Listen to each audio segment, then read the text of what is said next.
Hi மக்களே, இன்னைக்கு நாம நசீபான் அப்படிங்கிற ஒரு படத்தோடைய ஃபர்ஸ்ட் பார்ட் தான் பார்க்க போறோம். இந்த படத்தை பத்தி சொல்லணும்னா, வறுமை கோட்டுக்கு கீழே வாழ்ற ஒரு குடும்பம். அந்த குடும்பத்தோட தலைவர் இருந்துட்டு துப்புரவு தொழிலாளா இருக்காரு. அப்படி இருக்கிறவருக்கு திடீர்னு லாட்டா பணம் அடிக்குது. இது வரைக்கும் நல்லவரா இருந்தவர் அந்த பணத்தை பார்த்தோன்னே இவர் எப்படியெல்லாம் மாறுறாரு, கடைசியில் அந்த பணம் இவருக்கு என்ன செஞ்சிச்சு அப்படிங்கிறத ரொம்பவே தெளிவாகவும் காமெடியாகவும் கொண்டு போன படம் தான் இந்த படம். இந்த படத்துக்குள்ள போறதுக்கு முன்னாடி நம்ம வீடியோ பார்க்குற எல்லாரும் நம்ம வீடியோக்கு ஒரு லைக் பண்ணிருங்க. அப்படியே நம்ம சேனலுக்கு யாரும் புதுசா வந்திருக்கீங்க அப்படின்னா அந்த சப்ஸ்கிரைப் பட்டனையும் தட்டி விட்டுருங்க. இப்போ நம்ம அப்படியே படத்துக்குள்ள போயிடலாம். நம்ம ஹீரோவை காட்டுறாங்க. நம்ம ஹீரோ வந்துட்டு சாய்பாபா கோயில்ல ரொம்ப பக்தி பரவசமா பூஜை பண்ணிக்கிட்டு இருக்காரு. அப்படி பூஜை பண்ணது மட்டும் இல்லாம ஒரு கட்டத்துக்கு மேல போய் 500 ரூபா கிட்டால ஆன மாலை எடுத்து போட வராரு. அப்ப திடீர்னு அந்த இடத்துக்கு அவரோட ஒய்ஃப் வந்துருந்தாங்க. டே, ஹவுசிங் லோன் கட்டும் மறந்துட்டியா? காலையில அந்த ஏஜென்ட் வந்துருவான், வந்து கத்துன்னு கத்துவான், உனக்கு புரியுதா இல்லையா அப்படின்னு சொல்லிக்கிட்டு இருக்காங்க. திடீர்னு பார்த்தா நம்ம ஹீரோ கண் முழிக்கிறான். பார்த்தா எல்லாமே கனவு. எப்பவும் போல ஒய்ஃப் இருந்துட்டு கத்துன்னு கத்துறாங்க, எப்படியாவது காசு சம்பாதி அப்படின்னு சொல்லிக்கிட்டு இருக்காங்க. அதெல்லாம் எதையுமே காத்துல வாங்காம நம்ம ஹீரோ வந்துட்டு அப்படி எப்பவும் போல ஒரு வேலையை பார்த்துக்கிட்டு இருக்காரு. இப்போ நம்ம ஹீரோக்கு ஒரு ஒய்ஃப், ஒரு பொண்ணு, ஒரு பையனு, பசங்க இருக்காங்க. ஒரு கட்டத்துல இவர் எப்பவும் போல குளிச்சுட்டு அவரோட வேலைக்கு கிளம்பி போயிடுறாரு. அப்படி போகும்போது இப்போ இங்க தீபாவளி வேற நெருங்கிக்கிட்டு இருக்கு. அதனாலதான் இவர் துடிதுடிப்பா வேலை பார்த்துக்கிட்டு இருக்காரு. இல்லைன்னா இவர் சோர்வா தான் எப்பவுமே இருப்பாரு. அப்படி இருக்கையில ஒரு இடத்துல இவர் தூத்துக்கிட்டு இருக்காரு. அப்போ அங்க நகைக்கடை ஓனர் ஒருத்தர் இருக்காரு. அவர்கிட்ட திருநங்கைகள்லாம் வந்து காசு கேட்காங்க, தீபாவளி போனஸ் கொடுங்கன்னு சொல்லி. ஒரு கட்டத்துல இவரும் எதுவுமே சொல்லாம கையில காசு எடுத்து கொடுத்துட்டாரு. அதை பார்த்த உடனே நம்ம ஹீரோக்கு ஒரு ஐடியா வருது. சரி, நம்மளும் போய் போனஸ் கேட்கலாமே அப்படின்னு சொல்லி நினைக்கிறாரு. இப்போ நம்ம நகை கடைக்காரரும் அந்த கடைக்குள்ள வந்துட்டு எப்பவும் போல அங்க இருக்கிற ஜாமாவுக்கு பூஜை பண்ணிக்கிட்டு இருக்காரு. அப்போ நம்ம தலைவர் வந்துட்டு அப்படி உள்ள வராரு.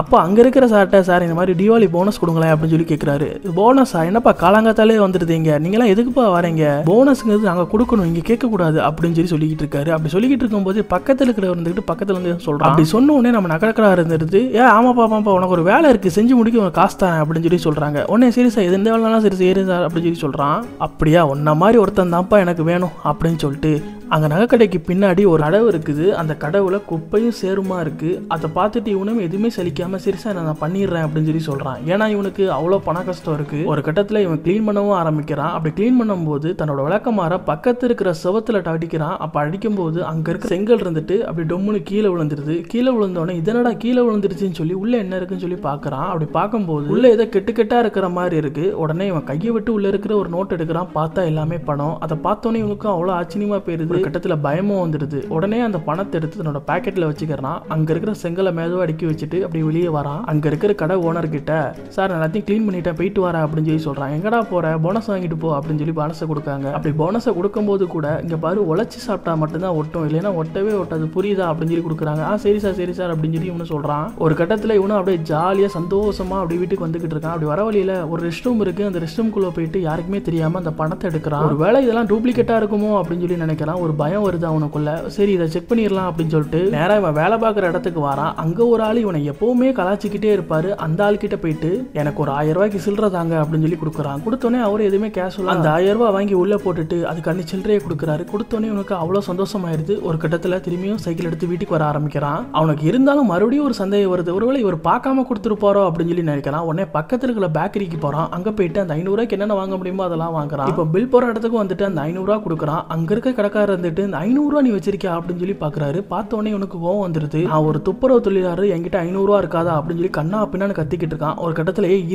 இருப்பா சும்மா தானப்பா கேட்டேன் அப்படின்னு சொல்லிட்டு இவரு சேஞ்ச கொடுத்துருந்தாரு. அந்த சேஞ்ச கண்ணில் பார்த்தோன்னே நம்ம ஹீரோக்கு அவ்வளோ ஒரு சந்தோஷம். அப்படியே சைக்கிள் எடுத்துட்டு அப்படியே பறந்துகிட்டு யோசிச்சுக்கிட்டே வந்துகிட்டு இருக்காரு. ஒரு கட்டத்துல வீட்டுக்கும் வந்துட்டாரு. வீட்டுக்கு வந்த ஒரு ஸ்வீட் பாக்ஸ் எடுத்துட்டு தன்னோட பசங்களுக்கு கொடுத்துட்டு அவரோட ஒய்ஃப் கிட்ட, இனிமேல் நம்ம லைஃப் வந்து மலைய மாதிரி இருக்காது, நம்ம லைஃப் முக்கியமா மாறி போயிரும் அப்படின்னு சொல்றாரு. உடனே அவங்க இருந்துட்டு என்ன சொல்ற, ஏன் இப்படி பேசுற அப்படின்னு கேட்கறாங்க. ஆமா, இனிமே நம்ம லைஃப்ல எல்லாமே நல்ல காலம் தான் அப்படின்னு பேசிக்கிட்டு இருக்காங்க. இப்படி இவங்க பேசிக்கிட்டு இருக்கும்போது லோன் கலெக்ட் பண்ற ஏஜென்ட் வந்துட்டு அங்க வந்துட்டாங்க. டே, உங்களுக்குலாம் அறிவே இல்லையடா, எத்தனை மாசம் தான் பெண்டிங் வைப்பீங்க அப்படின்னு சொல்லிக்கிட்டு இருக்கான். அதுக்கு உடனே நம்ம ஹீரோ வந்துட்டு டே கொஞ்சம் பொருடா அப்படின்னு சொல்லிட்டு தன்னோட பணத்துல இருக்கிற கொஞ்சம் பணத்தை எடுத்து அவனுக்கு கொடுக்குறான். கொடுத்த உடனே என்னடா உங்ககிட்ட எவ்வளவு பணமா அப்படின்னு சொல்லி நம்ம ஏஜென்ட் கேட்கறான். போ, வாங்கிட்டு எல்லாம் இனிமே நிக்க கூடாது, போ அப்படின்னு சொல்லிடுறான். உடனே அவன் ஒய்ஃபுக்கும் அவ்வளவு சந்தோஷமாயிருது. ஒரு கட்டத்துல அவன்கிட்ட இருக்கிற மிச்ச பணத்தை வச்சு அவன் ஃபேமிலியை மாலுக்கு, தியேட்டருக்கு சாப்பிடன்னு கூட்டு போய்கிட்டே இருக்கான். ஒரு கட்டத்துல அவன் காசும் முடிஞ்சிருது. இதுக்கப்புறம் திரும்பி போய் எப்படி எடுக்கிறது அப்படின்னு சொல்லி யோசிச்சுக்கிட்டு இருக்கான். அவனுக்கு தூக்கமே வர மாட்டேங்குது. காலைல குளிச்சுக்கிட்டு இருக்கும்போது அந்த சோப்பை பார்க்கறான். பார்த்தோன்னே எனக்கு ஒரு ஐடியா வருது. உடனே சரின்னு சொல்லி வேமா கிளம்ப ஆரம்பிக்கிறான். இப்போ பழைய மாதிரி அந்த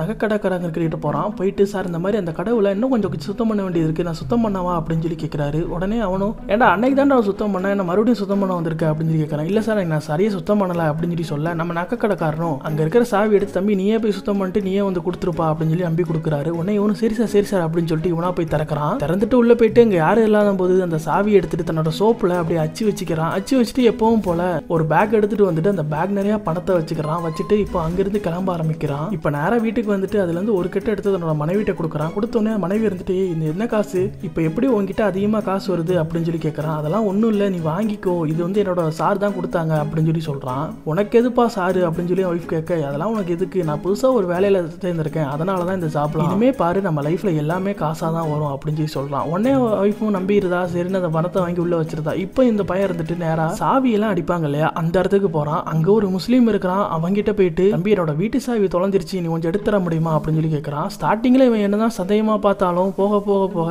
சரி நமக்கு எதுக்கு வம்பு, சாவி தானே கேட்க அடிச்சு கொடுத்துரும் சொல்லி இவனை அடிக்க ஒத்துக்கிறான். சரி கொஞ்ச நேரம் ஆகும் சார், நீங்க போயிட்டு வாங்க அப்படின்னு சொல்லி நம்ம சொல்ல அந்த டைம்ல நம்ம ஹீரோ இருந்துட்டு பக்கத்துல இருக்கிற மொபைல் ஷாப்புக்கு போறாரு. அங்க இருக்கிற மொபைலை பார்த்துக்கிட்டு இருக்காரு. ஏன்னா இவர்கிட்ட இருக்கிற பட்டன் மொபைல் தான். சரி இருக்கிற காசை வச்சுட்டு ஒரு புது மொபைல் வாங்கலாம்னு சொல்லி மொபைலை பார்த்துக்கிட்டு இருக்காரு. அப்படி பார்த்துக்கிட்டு இருக்கும்போது ரொம்ப நாளா டச் போன் வாங்கணும்னு சொல்லி ஒரு ஆசை இருக்கும். சரின்னு அதையும் வாங்கிடுறாரு. வாங்கிட்டு 20 நிமிஷம் தாண்டிடுச்சு. இங்கிட்டு அந்த சாவி அடிக்கிறவங்க கிட்ட போயிட்டு சாவியும் வாங்கிட்டாரு. இப்போ ஒரு கட்டத்துல நைட் ஆயிருது. யாருக்குமே தெரியாம அந்த இடத்துக்கு வந்துருந்தாரு. ஃபர்ஸ்ட் கீயே போறாரு. போட்டா அந்த பூட்டு இருந்துட்டு ஓப்பன் ஆகல. கொஞ்ச நேரம் கழிச்சு திரும்பி ட்ரை பண்றாரு. உடனே ஓப்பன் ஆயிருச்சு. அவருக்கு அவ்வளவு சந்தோஷமாயிருது. ஒரு கட்டத்துல உள்ள போயிட்டு அங்க இருக்கிற மொத்த காசுல பாதி காசை எடுத்துட்டு வந்துருந்தாரு. எடுத்துட்டு இவர் எப்பவும் போல வீட்டுக்கு கிளம்பிடுறாரு. வீட்டுக்கு வந்துட்டு தன்னோட மனைவி கிட்ட மொத்த பணத்தையும் கொட்டுறாரு. கொட்டினோட அந்த மனைவி இருந்துட்டு இங்க பாரு எது இப்படி இவ்வளவு காசு வருது, உனக்கு யார் இந்த பிசினஸா சொல்லி தந்தா, என்ன பிசினஸ் பண்ற அப்படின்னு சொல்லி கேட்கறாங்க.